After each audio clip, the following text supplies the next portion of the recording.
우리보다도 훨씬 더 그 못된 마음을 가진 자가 있다면 저는 사단이라고 생각이 돼요.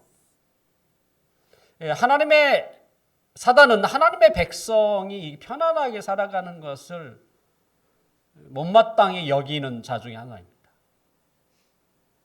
배가 아픈 거죠. 그래서 어떻게든지 그 편안한 사람의 그 마음 상태를 깨트리려고 하는 거죠.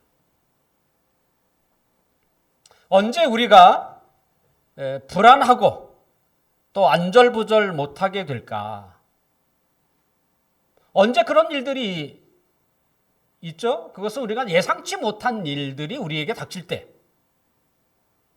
때로는 내가 지금까지 이거 맞다고 생각했던 것이 이게 도대체 맞아? 라고 혼란이 찾아올 때 진위 여부죠. 진짜야 가짜야? 내가 지금까지 이것이 옳다고 살아왔던 삶인데 누군가가 그렇게 가면 그건 멸망의 길이야 라고 했을 때 이럴 때도 우리는 굉장히 마음의 혼란을 겪게 되죠.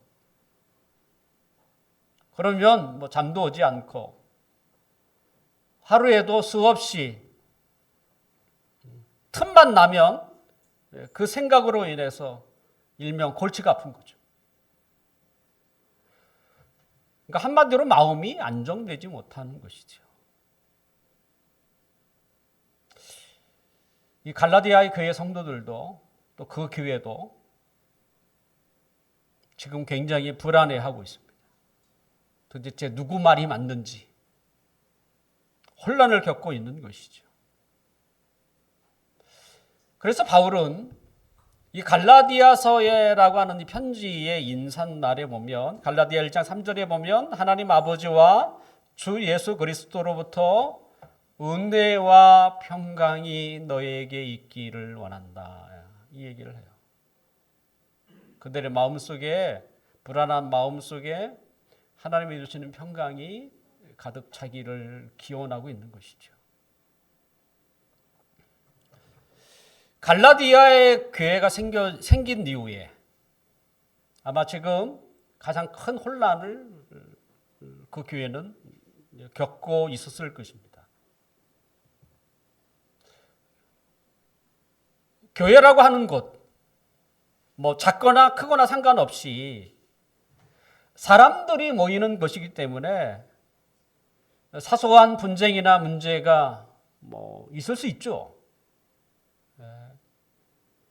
하지만 교회의 이 기초, 근간을 흔드는 경우는 그렇게 많지는 않습니다.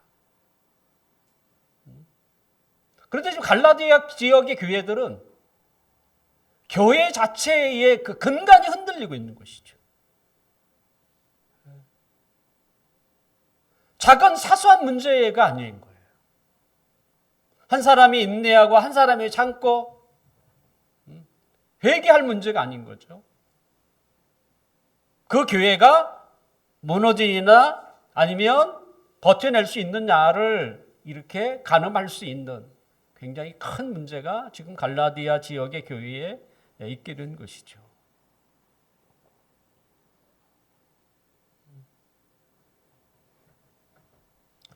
사실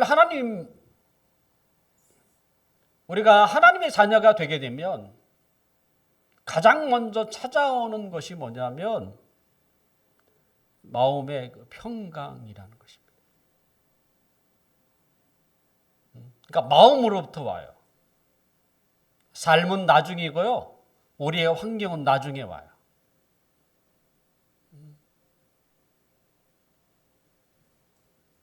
근데 사람들은 더러 교회에 오면 나의 어려운 문제들이 당장 다 깨끗하게 해결될 것이라고. 그러니까 환경의 문제, 때로는 몸의 문제를 먼저 생각하는 분들이 계세요. 사실 하나님의 자녀가 되는 이 놀라운 순간에 있어서 하나님이 주시는 것이 바로 마음이에요. 근데 마음이 얼마나 중요합니까?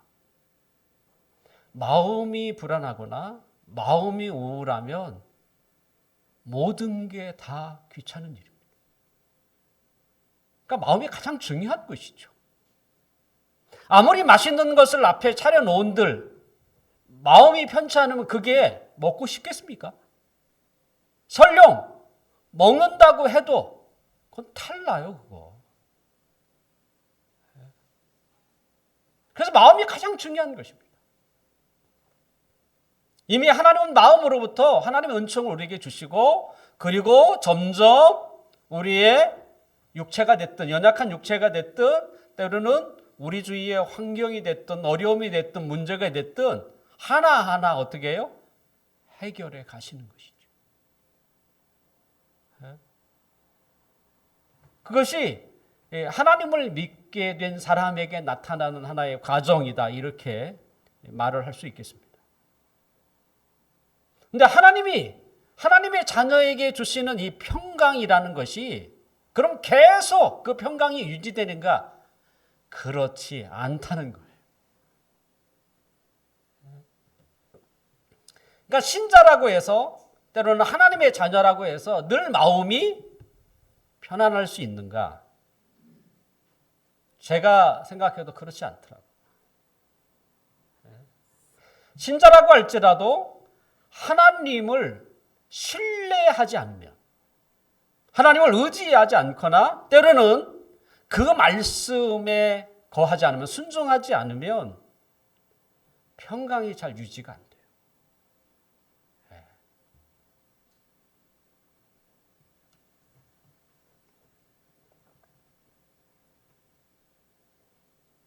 바울은 갈라디아 교회 지역의 교회들이 정말 마음으로부터 평강하기를 간절히 원했고 또 이 갈라디아서의 그 마지막을 이렇게 장식할 때에도 다시 한번 그것을 언급하는 것을 우리가 보게 되는데 오늘 보면 16절을 함께 읽어볼까요? 시작. 무릇 이 규례를 행하는 자에게와 하나님의 이스라엘에게 평강과 긍휼이 있을지어다. 이 서두에도 너희들에게 평강이 있기를 원한다. 그러면서 이 마지막 갈라디아서를 마치면서도 마지막으로 그들에게 하나님의 긍휼하심과 평강이 있기를 원한다. 그런데 그 앞에는 조건이 있었어요. 무릇 이 규례를 행하는 자에게와 하나님의 이스라엘에게라고 되어 있습니다. 두 가지라고도 말씀할 수 있죠. 하나님의 이스라엘.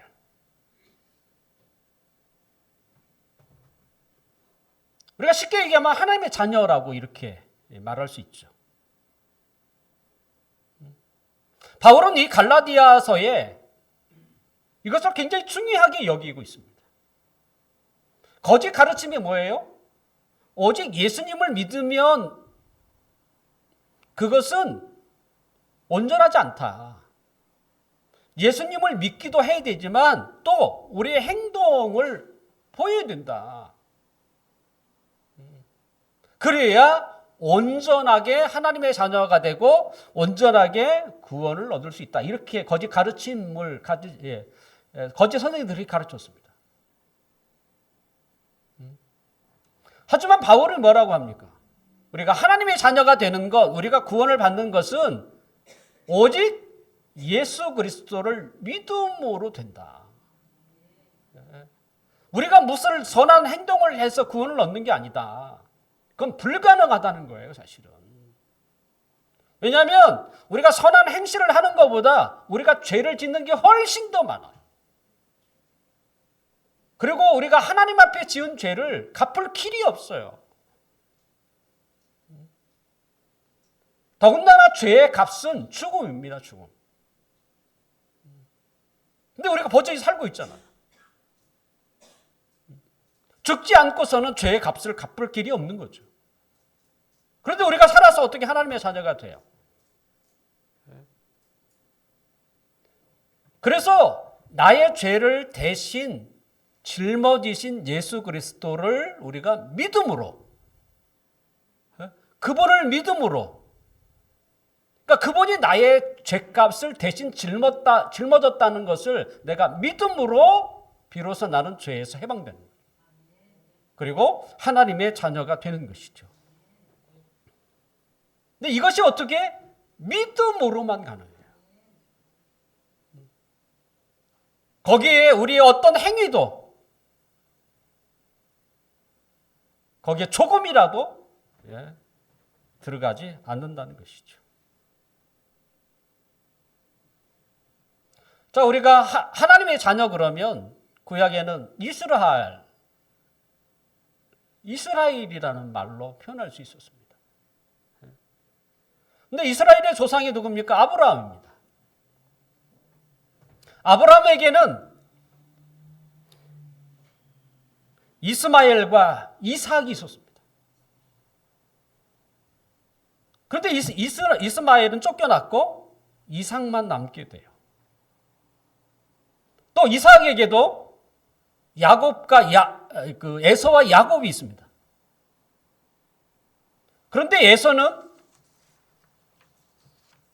하나님을 떠났고 야곱만 남아있게 돼요. 결과적으로 이스라엘이라고 하는 이 민족, 때로는 혈통, 이걸로 하나님의 자녀가 되는 것이 아닌 거예요. 오직 하나님의 약속으로만, 그 약속이 뭡니까?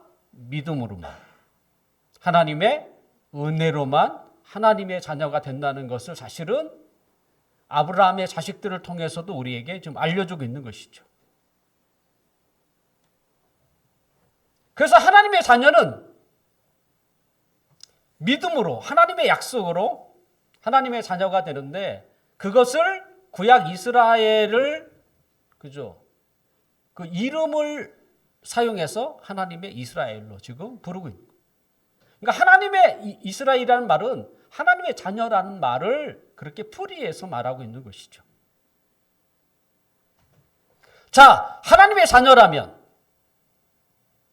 분명 제가 아까도 말씀드렸습니다만 예수 믿게 되면 제일 먼저 하나님의 은총이 마음으로부터 온다고 그랬어요. 근데 그 마음에서 계속 유지되는 게 아니고, 그 다음은 어떻게 해야 돼요? 오늘 바울이 이야기해 보니까 뭐예요? 이 규례를 지키는, 행하는 자라고 얘기합니다. 하나님의 자녀로서 규례를 행하는 자죠. 그 규례가 뭡니까? 성령을 따라 살아가는 사람입니다. 그러니까 하나님의 인도를 따라 살아가는 사람. 다르게 표현하면 하나님의 말씀을 통해서 살아가는 사람이죠. 우리에게 주일날 하나님을 예배하는 예배를 하잖아요. 분명 우리가 마음을 드리고 시간을 드리고 신앙 고백을 드리고 기도도 합니다만, 무엇보다도 하나님께서 우리를 인도하는 것을 우리가 들어야 되잖아요. 그게 뭐예요? 하나님 말씀이죠. 다른 건 다 우리가 드리는 것인데 하나님의 말씀은 뭐예요? 우리가 들어야 하는 것이죠. 성령님은 이 하나님의 말씀을 통해서 우리에게 말씀하세요. 이렇게 살아가도록 하는 것이죠. 근데 이 말씀이 없으면 어떻게 됩니까? 일주일을 어떻게 살아야 할지 모르는 거야. 그러니까 우리가 어떻게 살아야 할지는 늘 하나님의 말씀이 아니면 어렵다는 거예요. 그래서 하나님의 사람은, 하나님의 자녀는 성령님께서 오늘 말씀을 통해서 우리가 어떻게 살아야 할지를 끊임없이 가르쳐 줍니다.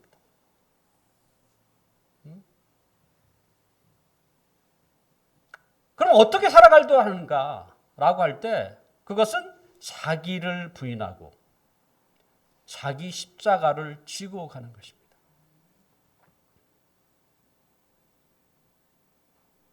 자기를 부인하고 또 부인하는 것을 통해서 느끼는 그 어려움을 자기 십자가라고 이렇게 이야기하고 있는 것이죠.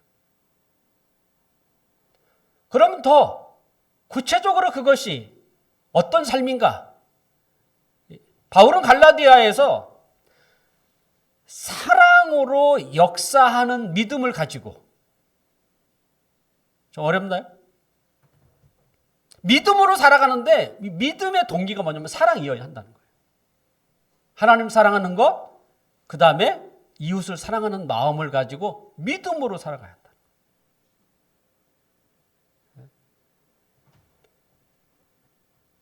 다르게 표현하면 사랑의 종로롯이라고 바울은 소개하고 있습니다. 사랑의 종로롯 하는 사람. 그 삶을 누가 사셨냐? 예수님이 그렇게 사셨어요. 예수님은 사랑의 종로롯을 하셨어요, 사실은.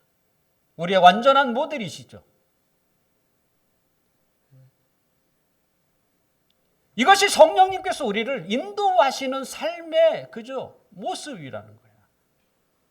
그러니까 매주마다 다양한 하나님 말씀을 우리가 듣습니다만 궁극적으로 성령님께서 우리에게 요구하는 게 뭐냐면 자기를 부인하고 자기 십자가를 지는 것이에요.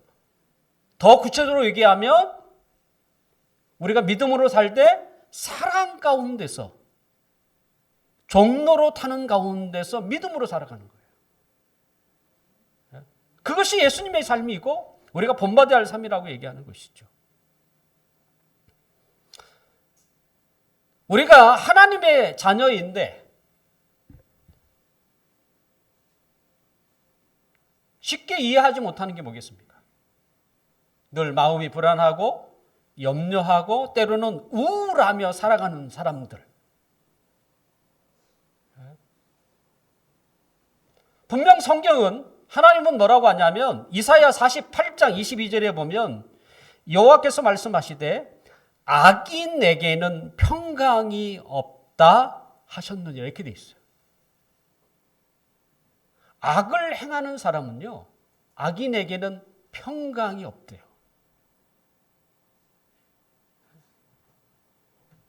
교회를 다니는데 마음에 평강이 없다면 하나님을 믿지 못하기 때문이죠. 또는 교회를 다니는데 마음에 평강이 없다면 하나님의 말씀에 따라 살지 않기 때문입니다.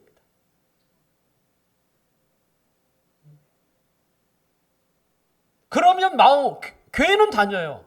근데 마음의 평강을 모르고 살아가는 것이죠. 마음이 불안하니까 안절부절 못하는 것이죠.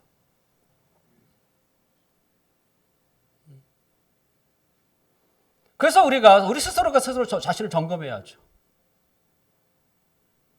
내가 왜 이렇게 불안해하고 때로는 염려하고 때로는 우울한 마음을 가지고 살아가는가.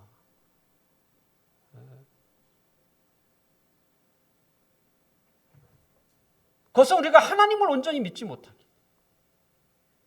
또 하나님의 말씀을 따라 살지 않기 때문에. 뭐예요? 자기를 부인하고 자기 십자가를 지는 삶을 살려고 하지 않기 때문에.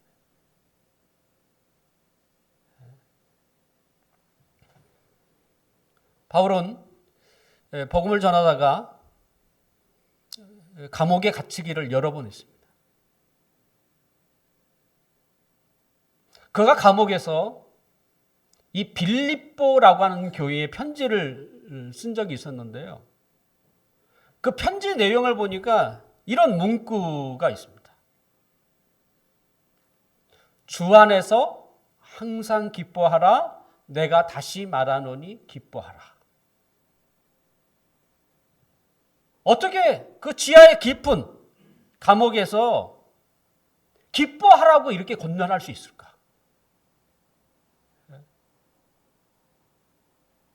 그 말은 뭐니까 지금 바울은 뭡니까? 감옥에 있지만 마음의 평강을 유지하고 있었다는 거예요. 그러면서 그 빌립보 교회에게 너희가 항상 기뻐하라 이렇게 얘기하고 있는 것이죠. 저는 그리스도인이라면 지하 감옥에 있어도 기뻐할 수 있다고 저는 생각이 돼요. 어쩌면 그리스도인만 가능하다고도 말할 수 있죠. 우리는 어디에 있든지 때는 무슨 일을 하든지 주 안에서 기뻐할 수 있는 사람들입니다. 이 기뻐한다는 말이 막 깔깔대고 웃는 이런 얘기가 아니에요. 마음의 평강이 있어서 기쁨이 꼭 피처럼 잔잔히 흐르고 있는 거죠. 예.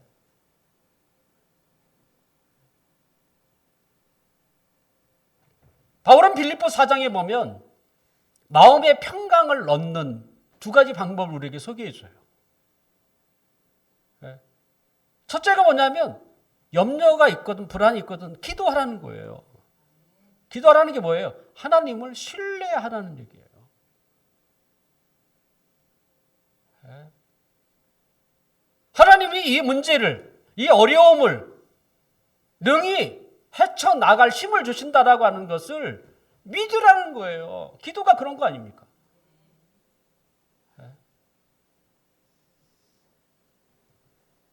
또 다른 한 가지가 뭔지 아십니까? 빌립보서 4장 9절에 보면 이렇게 되어 있습니다. 너희는 내게 배우고 받고 듣고 본 바를 행하라. 그리하면 평강의 하나님이 너희와 함께 계시리라. 똑같은 얘기를 하고 있는 거예요. 하나님을 신뢰하라. 그 또는 하나님의 말씀에 순종하려고 하라.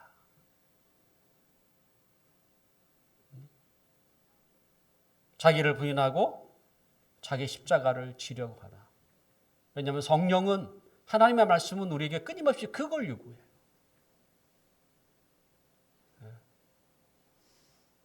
그래야만 우리가 사랑으로 종로를 할 수가 있어요. 그렇지 않으면 사랑의 종로를 할 수가 없어요. 자기가 버젓이 살고 있는데 어떻게 다른 사람을 섬길 수 있겠습니까?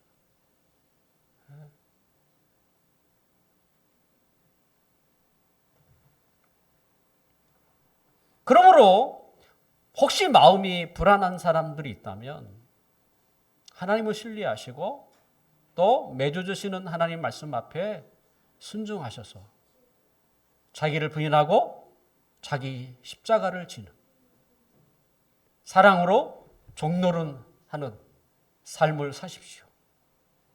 그러면 하나님이 그 마음을 다스리셔서 평강으로 함께 하시기를 또 함께 하기를 우리가 느끼고 또 그렇게 하나님 앞에 감사하게 될 것입니다.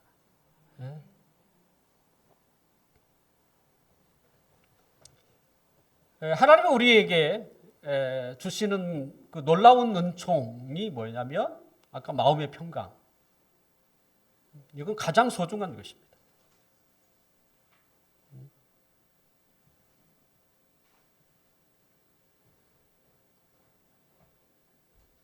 여러분은 하나님의 자녀인가요? 또 그 자녀라는 것이 분명한가라고 하는. 성경은 하나님의 자녀가 어떻게 되는가? 그것은 제가 아까 말씀드린 것처럼 예수 그리스도를 마음으로 받아들이고, 마음으로 받아들이면 죄의 문제가, 죄 사함을 받았다고 하는 확신이 들고요.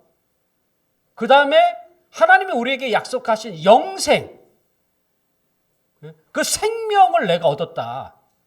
이 생명은 이 세상을 새롭게 바라보는 시선, 그리고 이 세상을 내가 힘있게 살 수 있는 이 에너지 뿐만 아니라 내가 죽음, 지옥에 가지 아니하고 하나님이 계시는 영원한 천국에 들어간다고 하는 이런 것들이 바로 성경이 약속하는 생명입니다. 또 영생이라고 표현하는 것이죠.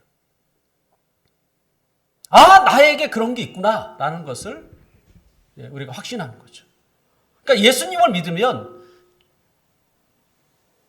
죄 문제가 해결됐다고 하는 이 마음의 확신이 들고 내가 이제부터 하나님으로부터 이 생명을 얻었구나. 그리고 내 입을 통해서 하나님을 나의 주인이라고 고백을 하게 됐죠. 이것이 하나님의 자녀가 되는 1차적인 조건입니다. 그러니까 여러분의 마음속에 그런 아까 예수님을 믿음으로 죄사함을 받고 나에게 아까 생명이 있다는 것을 하나님의 선물로 주어졌다는 것을 이렇게 확신하고 하나님을 이제는 뭐예요? 나의 주인이라고, 나의 주님이라고 이렇게 입으로 고백한다면, 네, 그는 하나님의 자녀가 되는 거죠.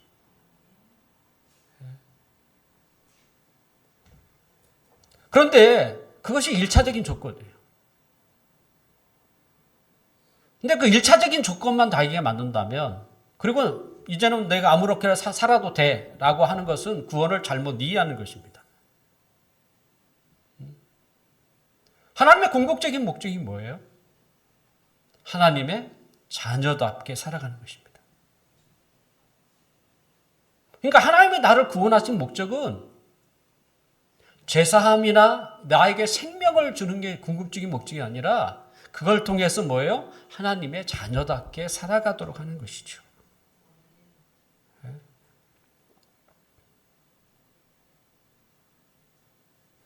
우리가 하나님의 자녀라고 한다면 거기에 따르는 분명한 표시가 있어야 되지 않겠습니까? 내가 하나님의 자녀라는 그 표시가 어디 있을까? 분명 우리가 입으로 예수님을 주인이라고 고백하는 것, 저는 그것도 하나의 표시라고 볼 수 있습니다. 하지만 저 사람은 정말 하나님의 자녀답네 라고 우리가 이야기할 수 있는 표시가 무엇이 있을까? 오늘 본문 17절을 함께 볼까요? 17절. 우리 함께 읽어보겠습니다. 시작. 이후로는 누구든지 나를 괴롭게 하지 말라. 내가 내 몸에 예수의 흔적을 지니고 있노라. 바울은 앞으로 자신을 괴롭게 하지 마라. 왜냐하면 이 거짓 선생들이 바울의 마음을 아프게 했어요. 왜냐하면 바울은 사도가 아니다. 예수님이 살아계실 때에 바울을 사도로 인정하는 일이 없다. 그래서 바울이 자꾸 자기를 사도라고 하는데 그건 거짓이다 이렇게 얘기하는 거예요. 바울은 이 갈라디아에서 자신을 뭐라고 합니까? 나를 사도라고 부른 사람은 예수님이었다. 예수님이 직접 나를 사도라고 이렇게 임명했다는 것이죠. 그러면 왜 거짓 선생들이 바울 저 사람은 사도도 아니다 이렇게 의심하게 만든 이유는 뭐냐면 그가 전한 말을 믿지 못하게 하기 위해서였어요.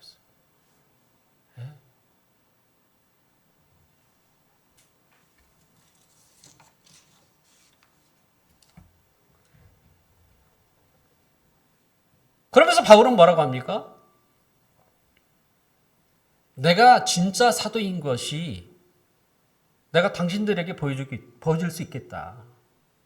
그게 뭔지 아느냐? 그것은 내 몸에 있는 상처라는 거예요. 지금 17절이 그것을 이야기하고 있어요. 그 상처는 뭐냐면 주를 위하여 받는 각종 상처들이 내 몸에 가득하다는 거예요.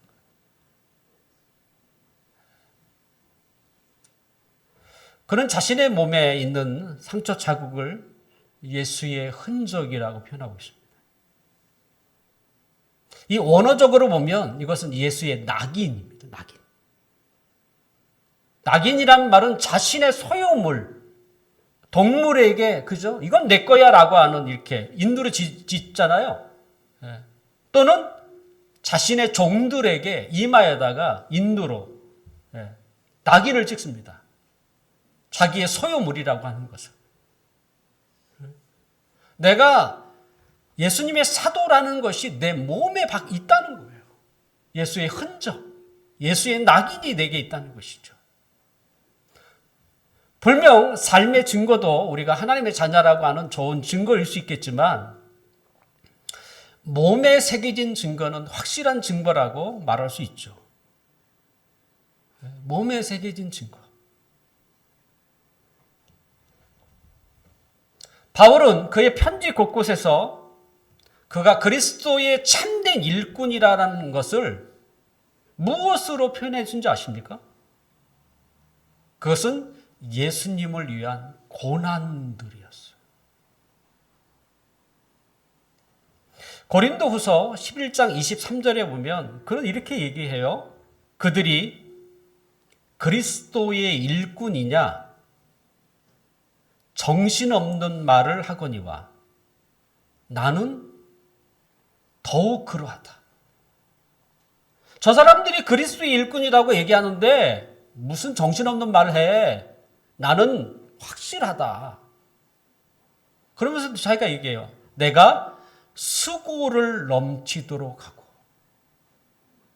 옥에 갇히기도 더 많이 하고 때로는 수없이 맞고 여러 번 죽을 뻔하였다.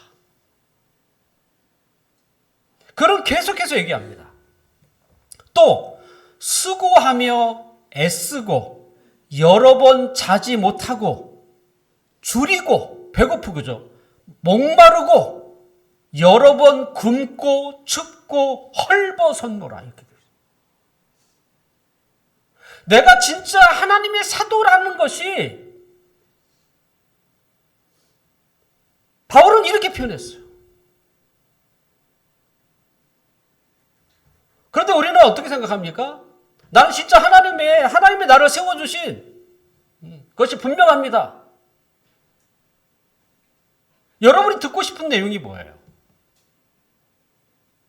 그리고 제가 목사로서 내가 진짜 하나님이 나를 쓰시는 사람이다. 내가 이렇게 여러분에게 이야기할 때 무슨 말을 할까요? 우리가 예상하는 게 이런 게 아닐까요? 제가 손을 얹고 안수기도 하면 병이 치유되고 죽은 자들이 살아나기도 합니다. 그런 일들은 너무나 많이 헤아릴 수 없을 듯 많습니다. 가는 곳마다 고난은커녕 매우 행복했고 그 다음에 모든 것이 풍족했습니다. 하나님이 채우셨습니다.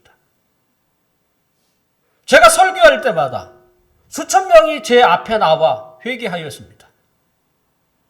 그리고 제가 세운 교회는 몰려드는 사람들을 감당할 수 없어서 계속 더 큰 건물을 지어야만 했습니다.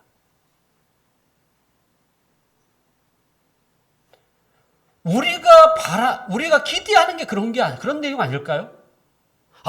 저 사람 진짜네. 하나님이 함께하는 사람이고 하나님의 능력을 주시는 하나님의 일꾼이네. 근데 바울은 그렇게 얘기하지 않아요. 우리가 예상치 못한 전혀 다른 이야기를 하고 있어요. 내가 진짜 하나님의 일꾼이고 내가 진짜 하나님의 사도인 것은 뭐냐면 내가 수고를 넘치도록 하고 자지 못하고 굶주리고 헐벗고 감옥에 수없이 갇히고 수없이 매를 맞고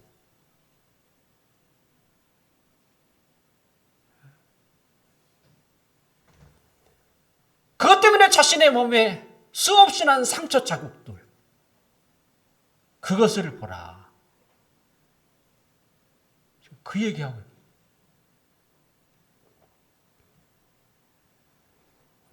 분명 눈에 보이는 성공이라고 하는 모습은 그건 아무나 할 수 없습니다. 하지만 어느 정도 마음만 먹으면 비슷하게 할 수는 있을 것 같아요. 하지만 예수님을 위한 몸에 난 상처는요, 믿음이 아니면 안 되는 거예요. 진실한 그리스도의 일꾼이 아니라면 그건 어려운 거예요.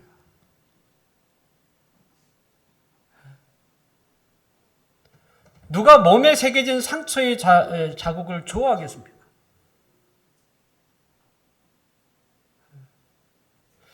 자그마한 흠이라도 값비싼 화장품으로 자꾸 감추려고 하지 않습니까?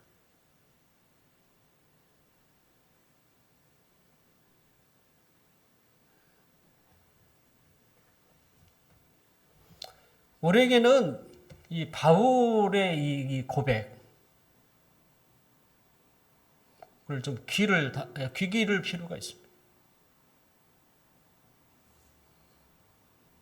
우리가 여전히 세상의 것을 버리지 못했다는 말은 여전히 세상에서 세상 사람들이 이야기하는 그 성공, 그와 같은 이야기를 들려주고 싶은 거. 하지만 우리가 하나님의 자녀고 하나님의 실실한 일꾼이라면 예수님을 위한 그 몸의 상처, 흔적들을 기뻐해야 하는 거예요, 사실은. 내가 주를 위하여 열심히 일했지만 나에게 빚밖에 남아있지 않았습니다.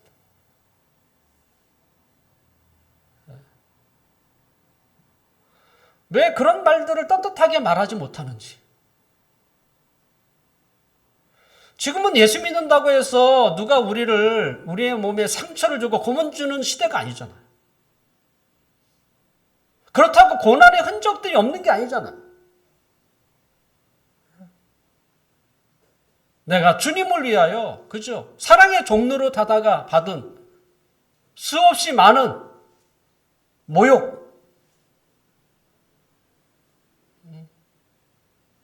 수치, 어려움. 저는 그것도 우리가 살고 있는 이 시대의 고난의 목록이라고 생각합니다.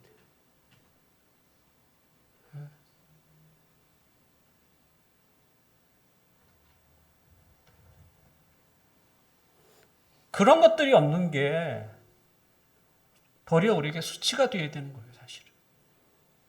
내가 주를 위하여 받은 흔적이 없는 거예요.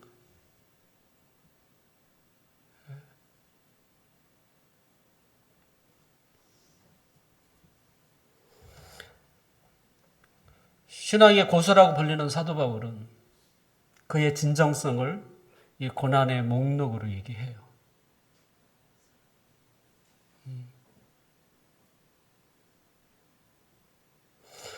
바울의 모든 생활은 그가 무슨 강한 신념으로 빚어진 것이 아닙니다.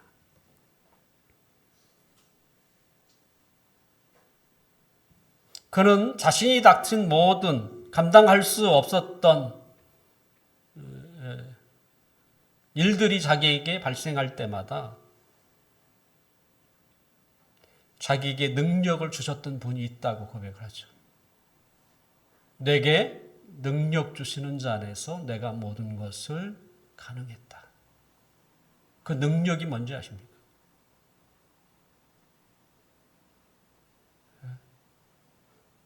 지하 감옥에서도 기뻐할 수 있는 거예요. 그 수고를 많이 하고 헐벗고 줄이고 목마르는 삶 속에서도 마음의 평강을 가지고 일할 수 있었던 그 능력, 그게 능력이에요. 병을 고치고 죽은 자를 살리는 게 하나님의 온전한 능력이 아니고 더 어려운 것은 뭐냐면 이런 거예요. 모진 고문을 겪으면서도 마음의 평강을 유지할 수 있는 그 엄청난 거예요.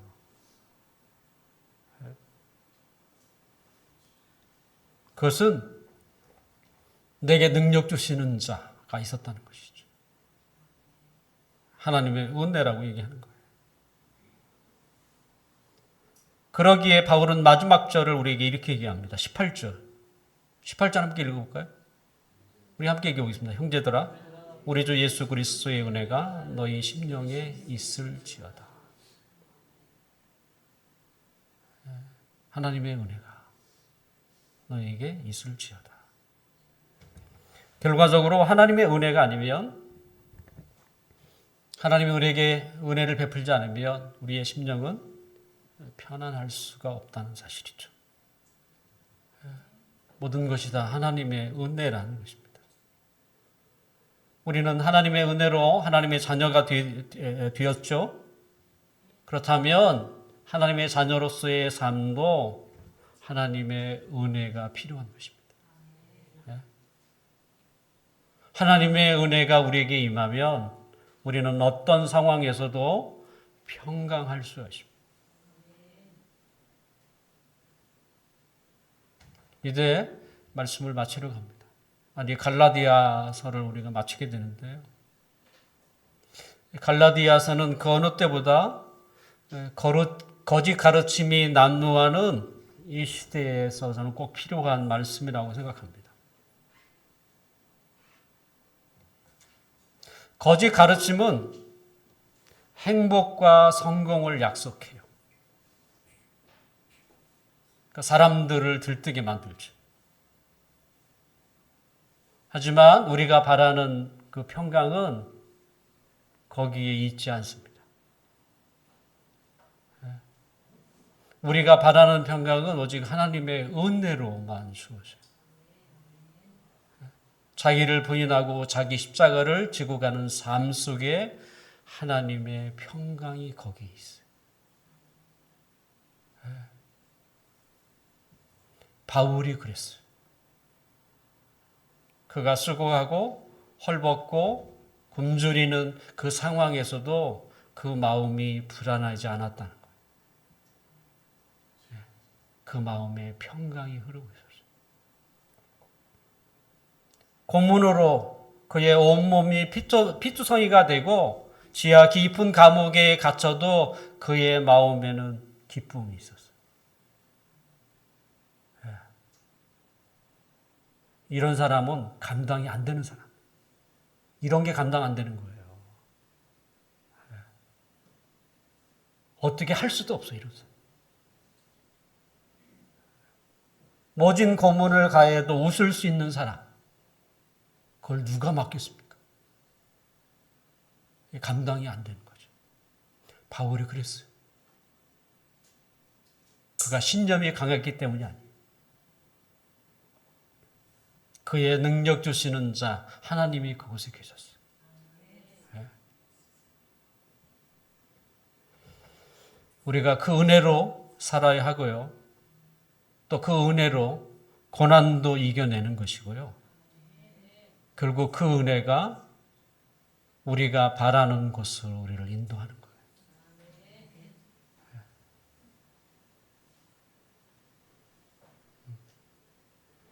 그 어느 때보다도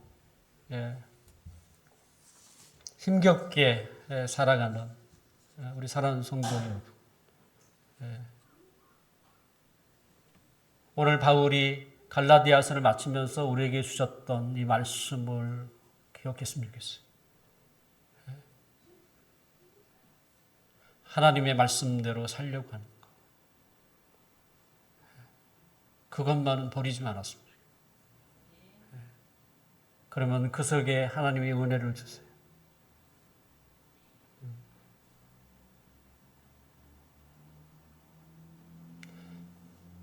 저는 행복하게 목회를 23년간 해왔습니다. 교인들이 있어서가 아니에요.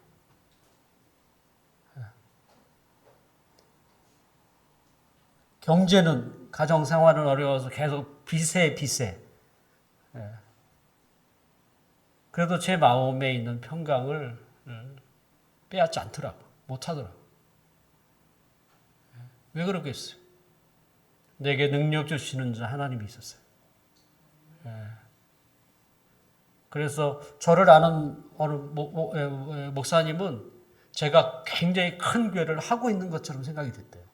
하도 이렇게 걱정 안 하는 것처럼 보여서. 근데 막상 저희 교회 와서 깜짝 놀랐대요. 이렇게 작은 교회를 하려고. 그게 문제가 아니죠. 결국 하나님 안에서 하나님을 신뢰하고 하나님의 말씀을 어떻게든 그저 따르려고 하는 그 마음을 품고 산다면 세상이 어떠하든 상관없습니다. 하나님이 여러분의 마음에 평강을 주시고요. 마침내 여러분을 통해서 하나님의 놀라운 일을 행하실 것이라 믿습니다. 기도하겠습니다. 아버지 하나님,